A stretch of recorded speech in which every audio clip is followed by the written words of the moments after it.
के लिए काम करे, सड़कें बनाई, टंकी बनाई, नौकरी दी, तमाम कब्रिस्तान की दीवारें बनाई, शमशान घाट बनाए, जिन्होंने इतने लंबे 40 साल के राजनीतिक सफर में हिंदू मुस्लिम सबका काम किया।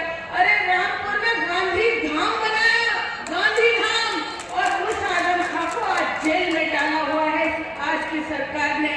मैं कहना चाहती हूँ मुल्क के हाल आवाज बनने का काम करूंगी, और एक बात कहना चाहती हूँ कि सारी धरा भी साथ दे तो और बात है, और तू जरा भी साथ दे तो और बात है। अरे बहनों, जब हम एक से एक जुड़ते जाएंगे, एक से एक कारवा बनता चला जाएगा।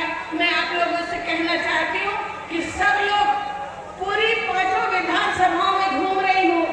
मैं आपको बताना चाहती हूँ कि मेरे समाज का वोट, दलित समाज का वोट, सैनी समाज का, कश्यप समाज का, चौहान समाज का, हर समाज का, जिनका मैं यहाँ नाम नहीं ले पा रही हूँ, ब्राह्मण हो, वैश्य हो, सरदार हो, कश्यप हो, हर बिरादरी का वोट मेरे मुस्लिम भाइयों के साथ खड़ा है।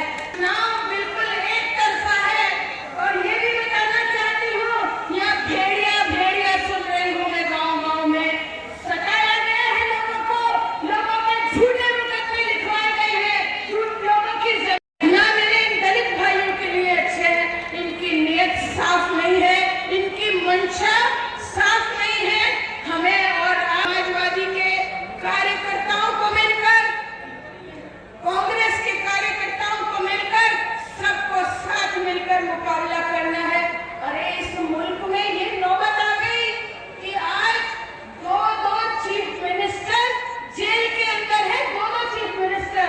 ये हालत आ गई तो भैया तुम्हारी हमारी तो कहीं हैसियत ही नहीं है, जब चीफ मिनिस्टर को 45 साल के राजनीतिक इतिहास के रहे हुए मोहम्मद आजम खां साहब को, उनके खानदान को जब जेल में डाला जा सकता है तो समझ लो नंबर तुम्हारा भी है और नंबर हमारा भी है।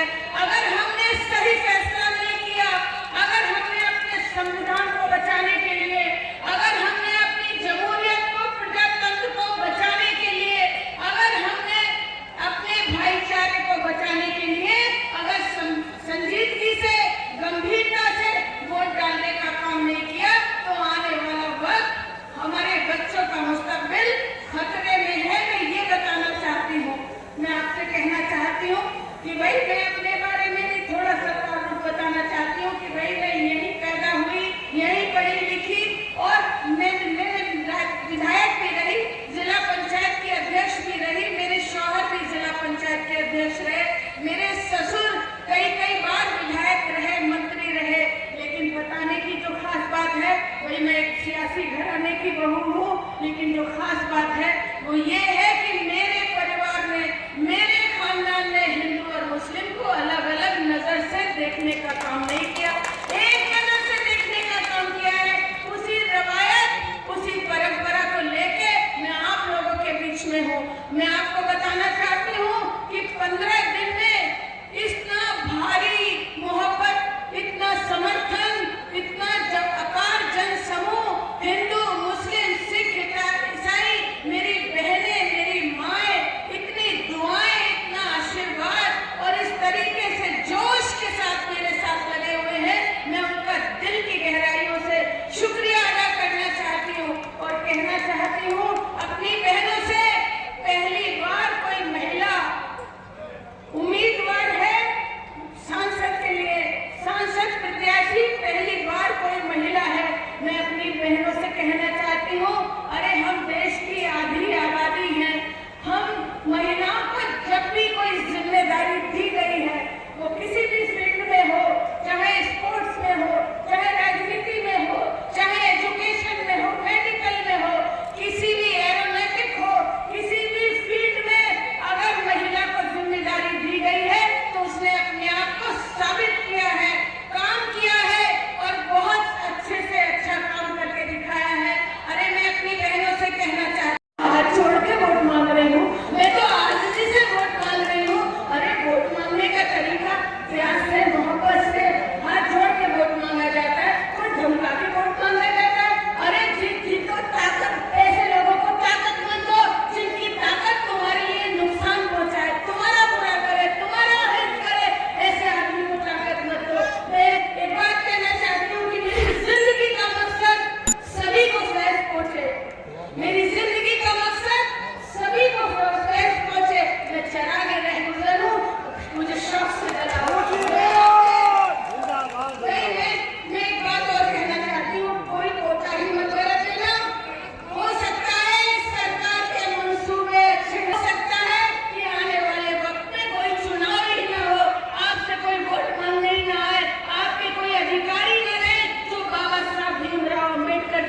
एक वोट की ताकत है, मुस्लिम के सबके वोट का अधिकार है, सबके ताकत है, एक ही बराबर ताकत है सबके वोट में।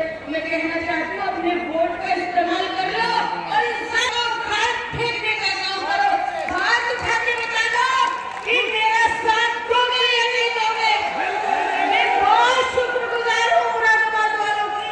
अरे मुझे अपनी बेटी को, अपनी बहू को, अपनी भाभी को, अपनी माँ को जो तुमने सर पे, अपने माथे पर, अपने कंधों पर जो अपनी रखने का काम किया है, अरे मैं इस एहसान का बदला उतारूंगी।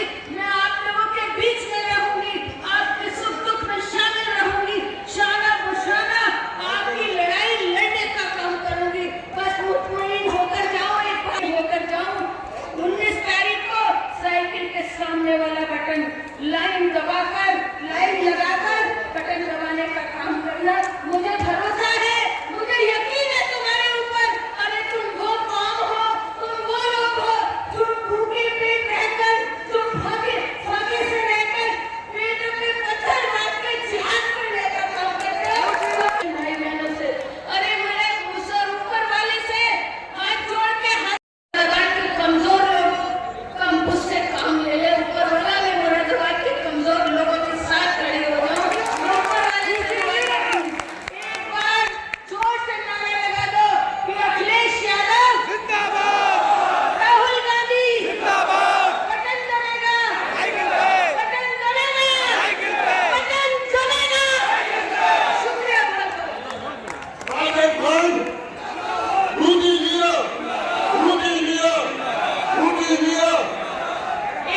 एक खबर आपको देनी है।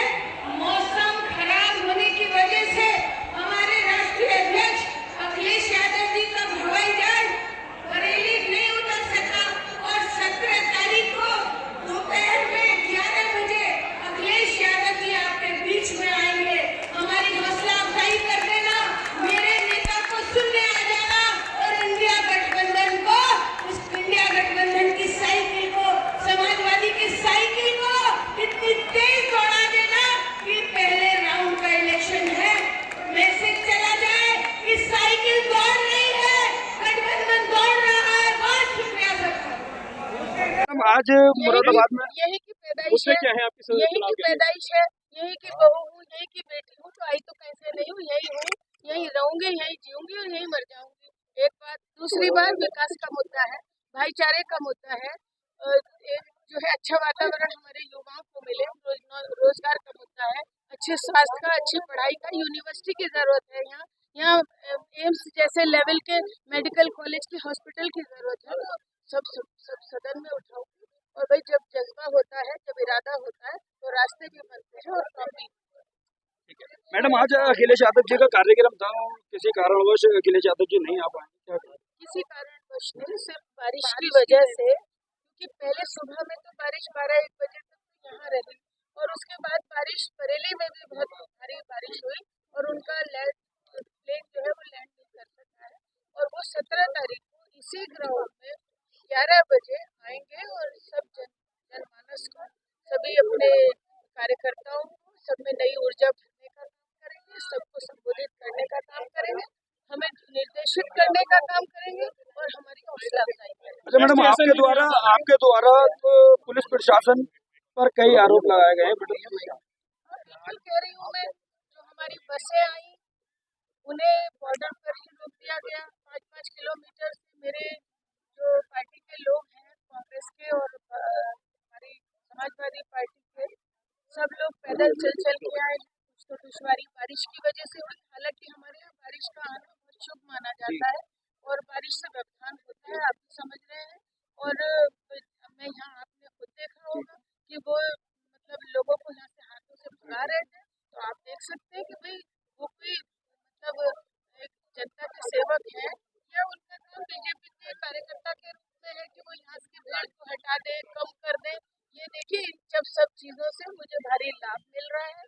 उन्होंने रात भर मेरे लोगों को परेशान किया है, टेंट ऐसे लगाओ, वैसे लगाओ, कुर्सी यहाँ से हटाओ, जाली यहाँ लगाओ, बल्ली यहाँ गाड़ो, यहाँ मत गाड़ो, जगह जगह बैरियर लगे हुए हैं। लेकिन मैं बताना चाहती हूँ, उन्हें ऐसा नहीं करना चाहिए। उनको एक न्याय के साथ काम करना चाहिए, उनको निष्पक्ष होकर काम करना चाहिए। क्या अपील करना चाहिए मैडम? अच्छा मैडम, आने वाली शहर में सबसे बड़ा मुद्दा है, आपने अपनी सारी बातें रख दी, लेकिन अभी आप पूरा इस शहर में जाके देखेंगी बहुत से लोगों को पर्ची नहीं मिल रही है। क्या आप जिला निर्वाचन अधिकारी के पास जाएंगे या उनको कॉल करेंगी? क्योंकि आपको पता है कि यहाँ पे बहुत से लोग पढ़े लिखे नहीं है, वो ऑनलाइन पर्चा नहीं निकाल सकते। देखिए भाई, मैं बात कर रही हूँ बराबर, सब लोगों से बात कर रही हूँ, और अपने जो हमारे लोग भी हैं, जो हमारे बूथ पर लोग हैं, वो भी पर्ची बांटेंगे। मैं अपने लोगों से ये भी कह रही हूँ कि तुम पर्ची आने का इंतजार मत करो, BLO के पास खुद जाओ, अपनी पर्ची लाओ। हालात अच्छे नहीं है, आपका जो संगठन है वो क्या कर रहा है? सब लोग काम कर रहे हैं। नहीं, आपके जो पार्टी के समाजवादी पार्टी के जो वर्कर हैं, वो जो बूथ की बात करी आपने, उन्होंने कांग्रेस के एक लीडर ने, तो आप ये बहुत जरूरी है कि आप इसके लिए कुछ कर रही हैं या फिर नहीं, बिल्कुल सिर्फ सही, प्रचार ही करेंगे? सिर्फ आपकी बात बहुत सही है। देखिए, मैं हमेशा कहती हूँ, ना तो भाषण से काम चलता है, ना नारे लगाने से काम चलता है। काम चलता है बूथ के ऊपर जिम्मेदारी से वोट डलवाने अच्छा से। मैडम, आने वाली 17 तारीख को अखिलेश यादव जी का कार्यक्रम पुनः होना है, तो उसके लिए जो आज पुलिस प्रशासन ने रोक टोक करी है, क्या उस पर लेकर प्रशासन से कोई वार्ता बिल्कुल करेगी? बिल्कुल करूंगी, बिल्कुल। हम लोग बराबर चुनाव आयोग को लिख रहे हैं, हम बराबर जो है अपनी बात रख रहे हैं। और देखिए, पहुंचने वाले अब भी पहुंच गए, और 17 तारीख को भी भारी तादाद में पहुंचेंगे। आज तो थोड़ी बारिश थी, और 17 तारीख को इससे भी भारी क्या तादाद अपील में करना होगा। चाहेंगे जनता से यही अपील करना चाहती हूँ, कोई डरे नहीं, कोई घबराए नहीं, बेखौफ होकर वोट डालें। बाबा साहब भीमराव अम्बेडकर जी ने हमें जो समानता का, बराबरी का अधिकार दिया है, जो वोट की ताकत दी है, हम सरकार से कोई लाठी डंडों से नहीं लड़ सकते, हम तो भाई वोट की ताकत से लड़ सकते हैं। और सबसे कहना चाहती हूँ, वोट डालें, वोट की परसेंटेज बढ़ाएं, अपनी पर्ची खुद लाएं। अगर कोई नहीं आपके यहाँ BLO देने आ रहा है, खुद लाएं, हमारे कार्यकर्ता पहुंचाएंगे, बूथ पे डट के खड़े होंगे और वोट डालेंगे।